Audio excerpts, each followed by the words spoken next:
Order! Order! You are an incorrigible delinquent at times. Behave yourself, man!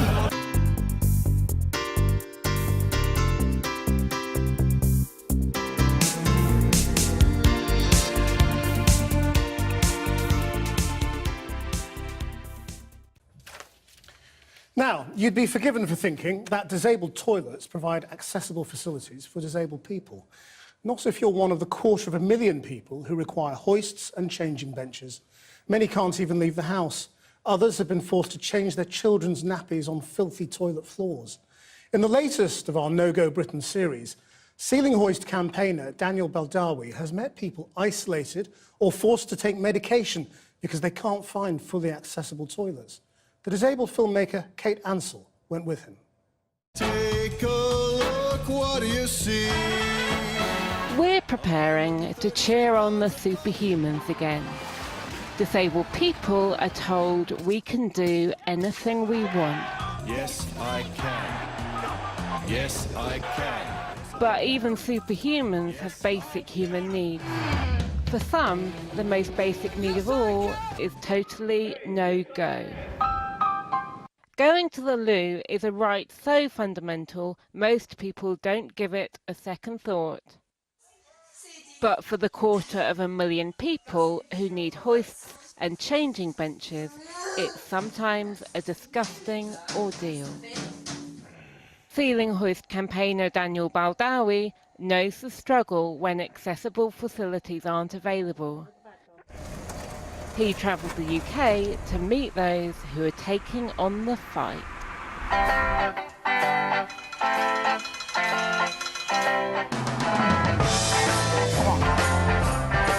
It's our sport. I mean, it's becoming more and more popular in the Paralympics. It's awesome. There's nothing better than winning. Bocce's supposed to be one of the most accessible sports, but a lack of accessible toilets makes for uncomfortable competing. The worst thing is when there's a competition on a sports venue or something. Yes. When even the toilets in the venue are not accessible. If you go to the venue and you can't use the toilet, what happens? Either sit there and bear it or go home.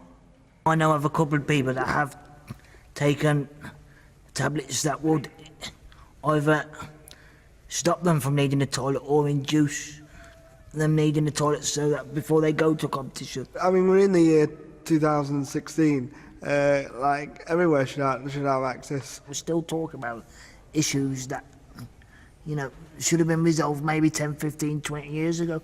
We're still talking about it. And to me, that's rather, it's quite sad that we're still talking about it. And something needs to be done. I was shocked but not surprised about the fact that they had facilities that didn't meet their needs. But they're not the only ones. In a NHS hospital is to lay a 7-year-old disabled child on the floor because there is no other facilities. For disabled children, the lack of hoists and larger changing benches also has grim consequences. And I just want you to notice there's a hook so I don't have to put my handbag on the floor. But it's absolutely fine to put my daughter on the floor to change her. No one should have to be changed on the floor because there's no disabled facilities or changing beds. In Scunthorpe, there's a family who are worried that the lack of properly accessible toilets will leave them stuck at home and isolated.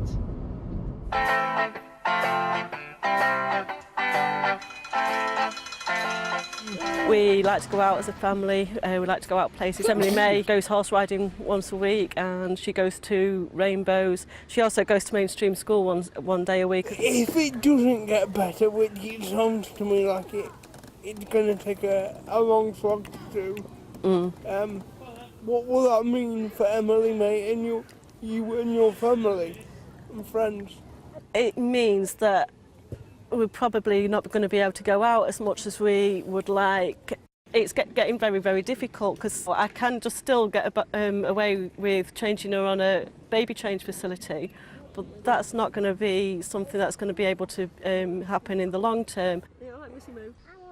Lorna and other campaigners have been urging local authorities, the NHS and big businesses to install truly accessible toilets. But because it's not a legal requirement, many refuse. It's absolutely disgraceful state of affairs. Nobody seems to really want to put these in. Like this whole section of the disabled community that are actually becoming socially isolated for the lack of a proper disabled toilet that they can use. And I think we will end up being there if things don't change. And that really breaks my heart. Currently, there are only around 860 public toilet facilities in the UK which meet the gold standard of provision. In Cornwall, one family's really been feeling their absence.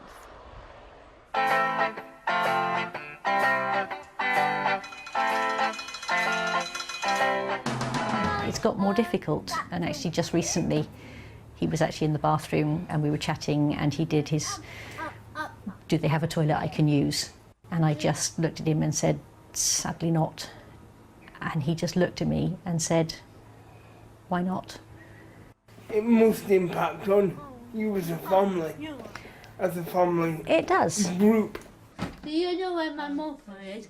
And Adam's reached a point now where sometimes if he knows that we can't stay for the whole session of something, that other people, you know, if his friends are going to stay the whole day and he can't, sometimes he will choose not to go because it's just too upsetting. Rachel's been asking venues to install toilets with hoists and changing benches, but most say no. However, one place has proved it's neither hard nor expensive to do better. Even in a small space, Cornwall Services has managed to provide a toilet with a hoist and larger changing bench. How easy was it? It was really easy.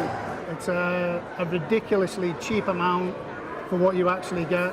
It's just over £6,000, which is an absolute drop in the ocean. That's why, again, it was a no-brainer. You got many people using it. Well, to be fair, it's really new, so it was only open last Wednesday, but we've had at least 14 people that wouldn't be able to use the facilities. It's really opened up my eyes today to see people that are so excited about what should be a basic facility, a basic human need. Yes, I can. But as the Paralympians prepare for Rio, Yes, I can. And the disabled child deadlift champion for North Yorkshire is... disabled people across the UK are still suffering the indignities of coping with inaccessible toilet facilities. Try not to think what you're kneeling in there.